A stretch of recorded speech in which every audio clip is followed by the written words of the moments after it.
selamat pagi. Assalamualaikum warahmatullahi wabarakatuh. Di sini Ibu akan menjelaskan tentang materi disiplin pegawai yang telah diberikan Bu Ana pada pertemuan sebelumnya. Nah, di materi disiplin pegawai ini kita akan membahas 5 materi pokok. Yang pertama, pengertian disiplin pegawai, yang kedua, kewajiban pegawai, ketiga, larangan pegawai, keempat, tingkat dan jenis hukuman pegawai, yang terakhir, penjatuhan hukuman disiplin. Pada pertemuan kali ini kita akan membahas 3 yang pertama terlebih dahulu, yaitu pengertian disiplin, kewajiban pegawai, dan larangan pegawai. Langsung saja. Pengertian disiplin. Nah, disiplin itu berasal dari bahasa Latin discere yang berarti belajar, dan muncullah kata disciplina yang berarti pengajaran atau pelatihan. Sementara dalam Kamus Besar Bahasa Indonesia, disiplin adalah tata tertib, ketaatan, atau kepatuhan kepada peraturan dan bidang studi yang memiliki suatu objek, sistem, dan metode tertentu. Nah, selain itu, ada menurut Career Theory, disiplin merupakan alat penggerak karyawan. Agar setiap pekerjaan dapat berjalan dengan lancar, maka harus diusahakan agar ada disiplin yang baik. Kemudian, menurut Lateiner, disiplin sebagai suatu kekuatan yang berkembang di dalam tubuh karyawan dan menyebabkan karyawan dapat menyesuaikan diri dengan sukarela pada keputusan, peraturan, dan nilai-nilai tinggi dari pekerjaan dan perilaku. Dan itu, menurut Singo di Mejo, disiplin adalah sikap kesetiaan dan kerelaan seseorang untuk mematuhi dan menaati norma-norma peraturan yang berlaku di sekitarnya. Lalu dari beberapa pengertian ini dapat kita simpulkan bahwa disiplin merupakan suatu kondisi atau sikap hormat yang ada pada diri pegawai terhadap peraturan yang berlaku. Nah, pada kesempatan kali ini kita akan membahas tentang disiplin pegawai negeri sipil. Disiplin pegawai negeri sipil adalah kesanggupan pegawai negeri sipil untuk menaati kewajiban dan menghindari larangan yang ditentukan dalam peraturan perundang-undangan atau peraturan kedinasan. Disiplin pegawai negeri sipil telah diatur dalam Peraturan Pemerintah Nomor 53 Tahun 2010 tentang disiplin pegawai negeri sipil. Nah, kemudian di sini kita akan lanjutkan tentang kewajiban pegawai.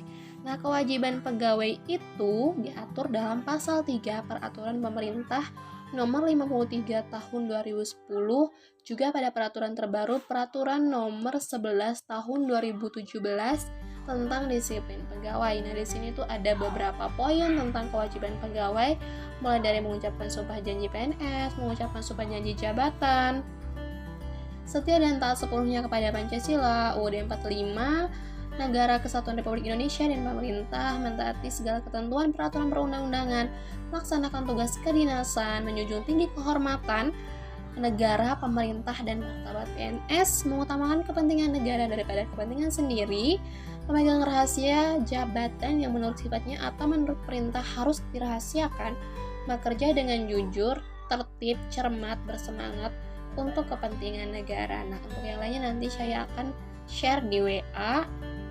Lalu berikutnya, ini adalah contoh-contoh kewajiban pegawai. Nah, di sini tuh ada ini pengucapan janji oleh Presiden Jokowi. Lalu ada pegawai yang melaksanakan upacara dengan tertib.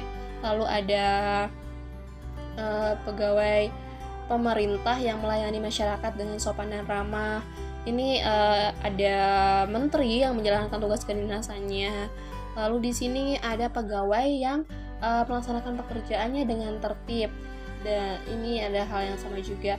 Jadi ini adalah contoh-contoh kewajiban pegawai. Berikutnya yaitu larangan pegawai. Yang pertama, menyalahgunakan wewenang, menjadi perantara untuk mendapatkan keuntungan pribadi dan atau orang lain dan menggunakan kewenangan orang lain tanpa izin pemerintah, menjadi pegawai atau bekerja untuk negara lain dan atau lembaga atau organisasi internasional, bekerja pada perusahaan asing, memiliki, menjual dan membeli, menggadaikan, meminjamkan barang-barang baik bergerak tidak bergerak, dokumen atau surat berharga milik negara secara tidak sah, melakukan kegiatan bersama dengan atasan, teman sejawat, dan seterusnya secara tidak langsung merugikan negara.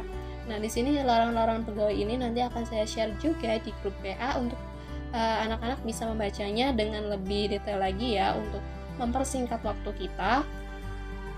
Nah, ini adalah contoh-contoh larangan pegawai nih. Di sini ada pegawai yang tidak teratur ya, yang lainnya baris dia duduk. Terus ada pegawai yang tidur saat rapat, pegawai yang menyalahgunakan wewenangnya, korupsi, suap. Terus ini juga kasus-kasus yang menimpa pegawai itu karena mereka melanggar larangan pegawai itu tersendiri. Nah, untuk materi hari ini kita cukupkan sampai di sini dulu. Untuk materi berikutnya kita lanjutkan di pertemuan besok. Semangat belajar, jangan lupa jaga kesehatan, tetap patuhi protokol kesehatan. Sampai bertemu di pertemuan berikutnya.